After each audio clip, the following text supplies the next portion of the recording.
On va venir des vacances d'été, fin d'été, début d'automne, on va être en élection fédérale, donc c'est un peu normal que chacun des partis nous dépose des éléments de politique et nous présente des candidats. Avant d'aller à la pause, on vous parlait du NPD qui présente sa politique sur l'environnement et les changements climatiques. Ben, hier, à Trois-Rivières, il y avait grande assemblée du Parti conservateur en présence du chef Andrew Scheer.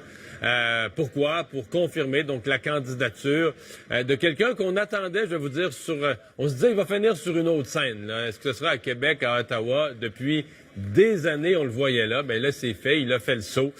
Yves Lévesque, qui a été pendant longtemps maire de Trois-Rivières et maintenant candidat conservateur. Bonjour, M. Lévesque.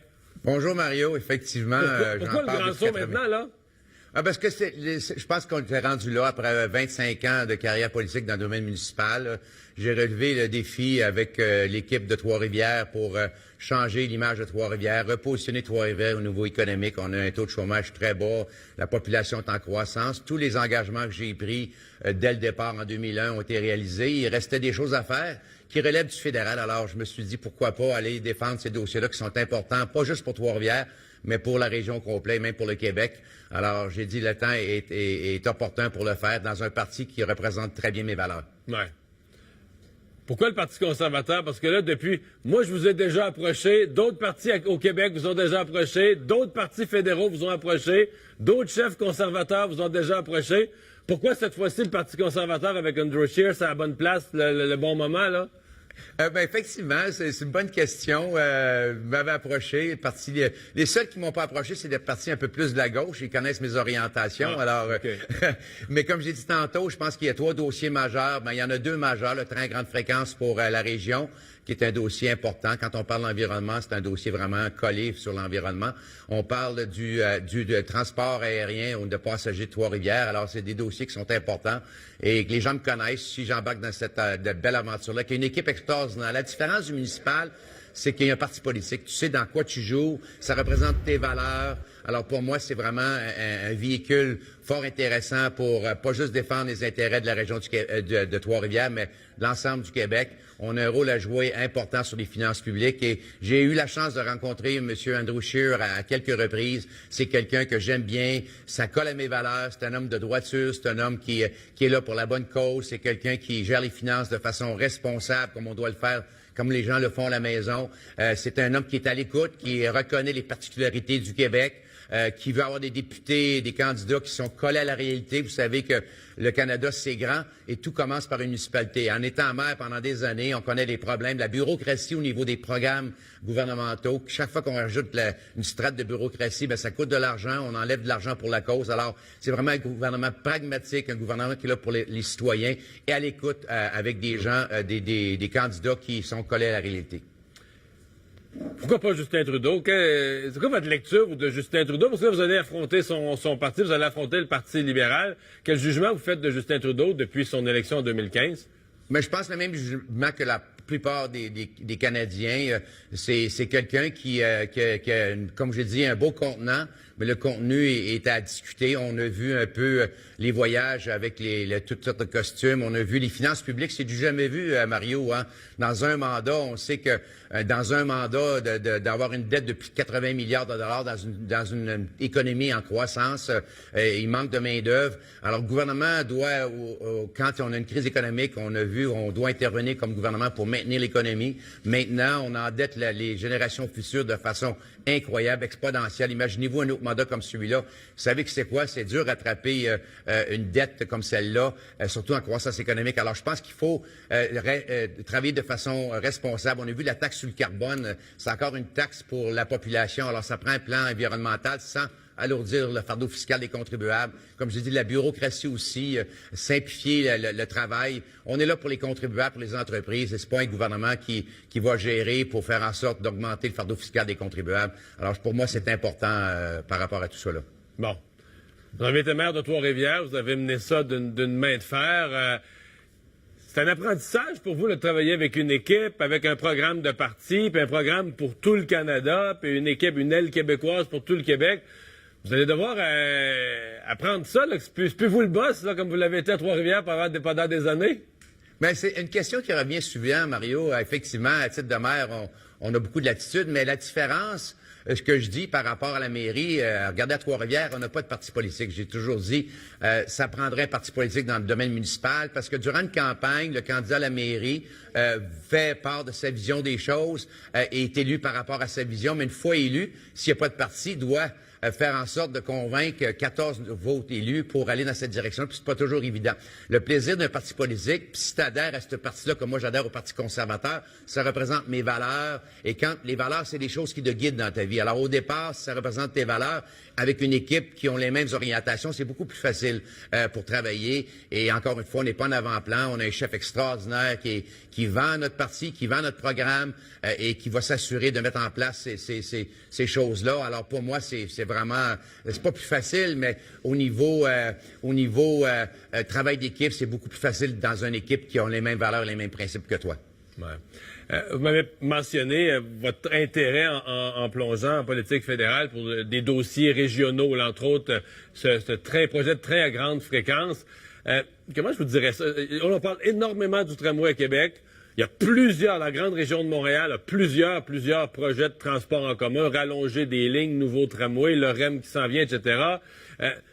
Avez-vous l'impression que ce projet-là, important pour relier Québec à Montréal par la Rive-Nord, tombe un peu dans l'oubli? Il me semble qu'on n'en parle pas souvent. Vous allez peut-être me dire qu'il avance ou qu'il avance pas, mais en tout cas, il n'est pas dans l'actualité au même rythme où les autres projets que j'ai nommés, là.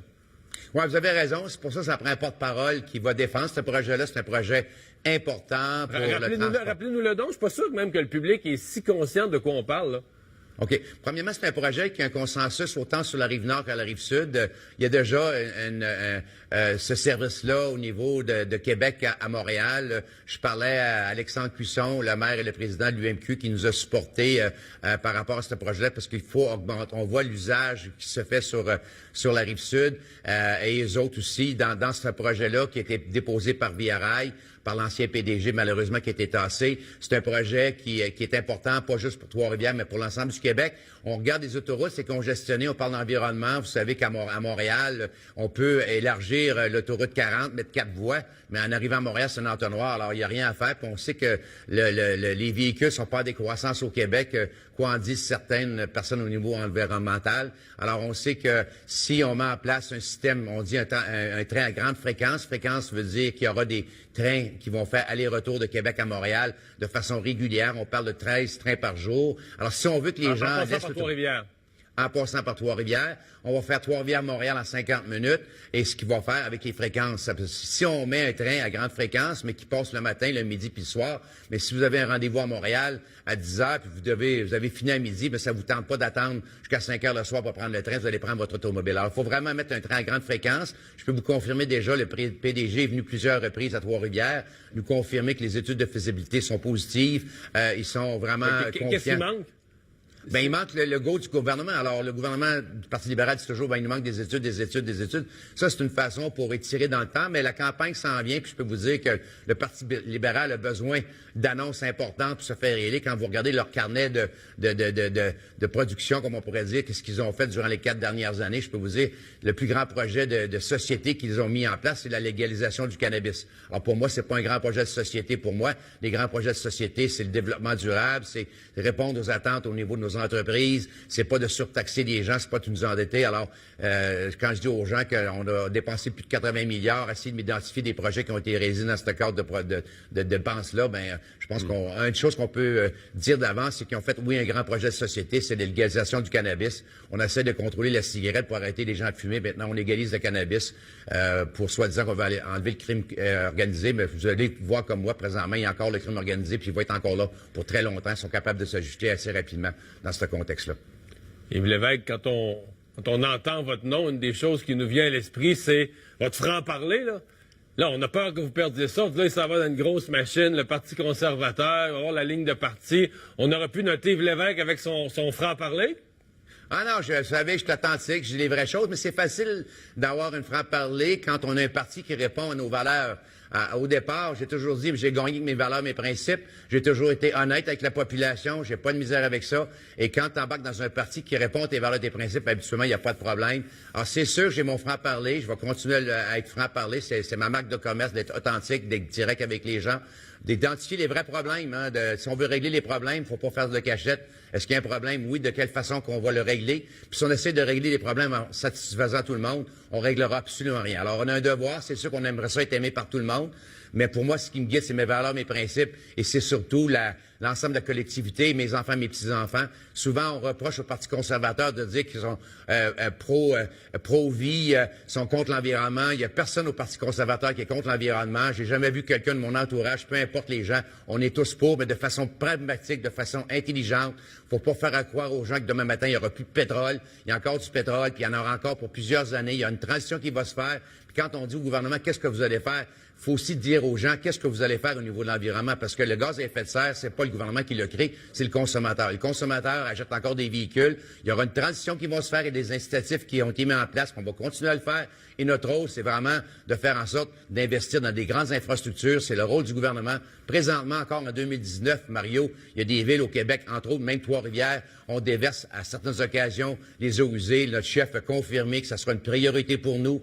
Vous allez voir notre plan vert au niveau du corridor énergétique. Le corridor énergétique ne veut pas d'abolir le pétrole, c'est de faire en sorte d'être s'autosuffisé au niveau du pétrole, d'arrêter d'importer le pétrole de l'extérieur. On est content que le Parti vert a confirmé que la même chose que nous. Alors, si on arrête de prendre du pétrole de l'Alberta, moi, à ce que je vois aujourd'hui, il y a encore plein d'automobiles. La croissance du parc immobilier augmente encore. Le pétrole, on aura encore de besoin, mais le corridor va mettre en valeur aussi le Québec avec son hydroélectricité, parce que c'est ça d'être visionnaire, c'est de dire, on s'en va vers où? On s'en va vers l'électrification du transport.